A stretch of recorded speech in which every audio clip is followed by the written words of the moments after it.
My name is Bobbi Marti, registered dietitian for Mercy Medical Center. And my name is Terri Clark, also a dietitian from Mercy Medical Center. And today we're going to make a butternut squash and apple soup. Great for the holiday season. I'm going to highlight a few of the ingredients and why they're so healthy for you. Obviously the butternut squash is a vegetable, and we promote getting at least 5 fruits and vegetables a day. And butternut squash in general is a great source of fiber, vitamin A, E. It's also very high in potassium.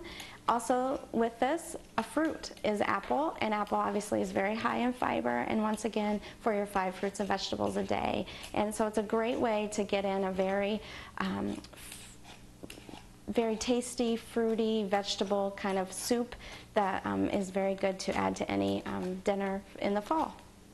The easiest way really to peel one of these is just using a good peeler.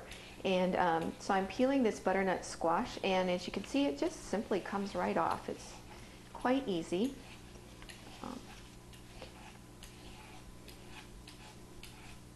You just want to get all the skin off. So once you got it peeled, you just want to cut it in half. You just kind of cut it right down the middle. You got to give it a little bit of muscle, but it's not too bad. And then you have the inside here, and we're going to just scoop out the seeds. So we just scoop these right on out.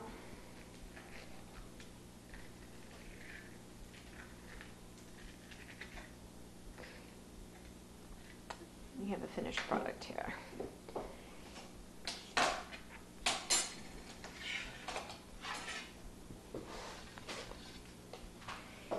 Once you have that all peeled and scooped, then we're going to dice the gourd. I'm just cutting off the bottom that I hadn't got off before. So.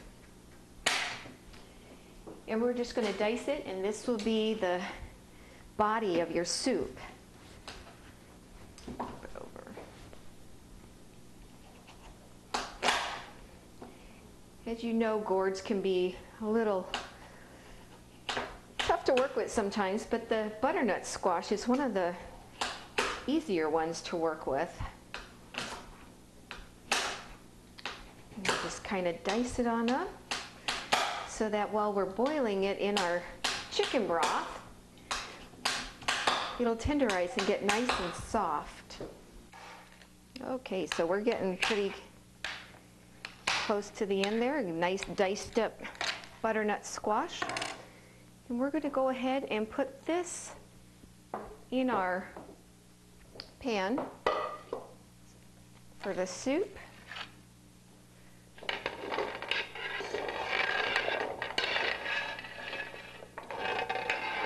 That looks yummy. And then we've got a couple of green apples here that we're also going to put in the soup. And I usually just cut them in half, and then I quarter them. I think everyone has their own way to cut an apple. Then I just like to get the little seeds out.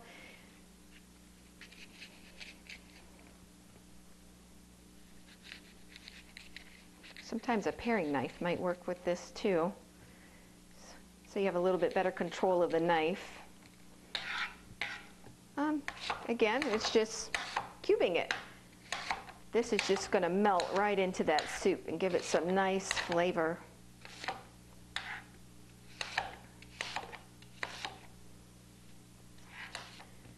Okay, so those are the 2 main ingredients of our soup. We are going to put everything in there at this time except for our toppings. We also are going to use some chicken broth.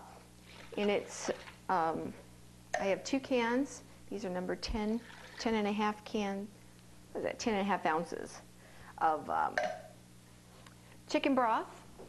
We're going to put that in the oven and get it going in the stovetop and get it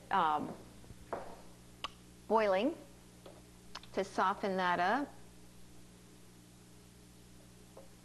And it also calls for 3 slices of whole wheat bread. Now this whole wheat bread, you can just tear them right into the soup. Basically, it's just going to give it some body, give it a nice texture, and it will all get blended together. It calls for some nutmeg. Now you can use either ground nutmeg or you can use whole nutmegs. I like to use the whole nutmeg. I just feel that it's a nice fresh flavor. But one thing I like about nutmeg are these whole nutmegs that you can buy in the store. They last forever. So, you know, you can have those on hand for 10, 20 years, forget about them, and they'll still be good. So I just give it a few turns there with my little grater, and a little bit of salt and pepper to taste.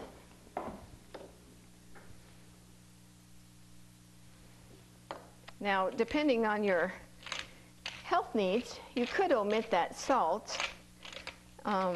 You don't have to use salt, but you can give it just a little bit of nice flavor there as well.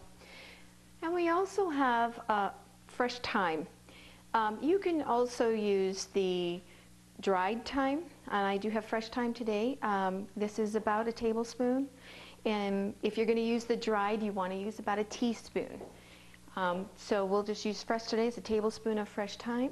Throw that all in there. We'll let it all kind of boil together, soften up, and once it's done boiling, then we're going to go ahead and process it in our blender to get that nice consistency. Okay, so our butternut squash and our apples and all of our other ingredients have boiled for about 45 minutes. We boiled them for about 20 and then simmered it for about 45 minutes, and they're nice and tender and ready to be put in the blender. And we're going to make a puree out of this. There are several cautions with this blender because the blender is glass. It can explode, so you want to be very cautious when you are using a blender with a hot item like this. A good recommendation would be to cool the soup before even blending it. But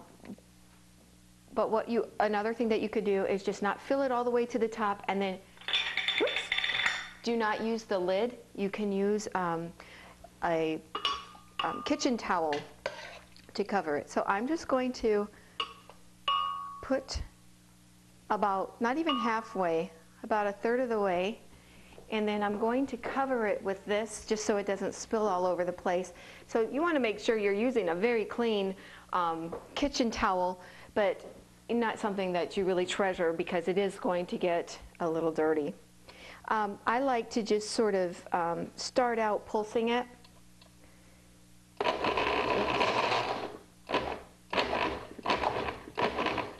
And then I would puree it for just a tad.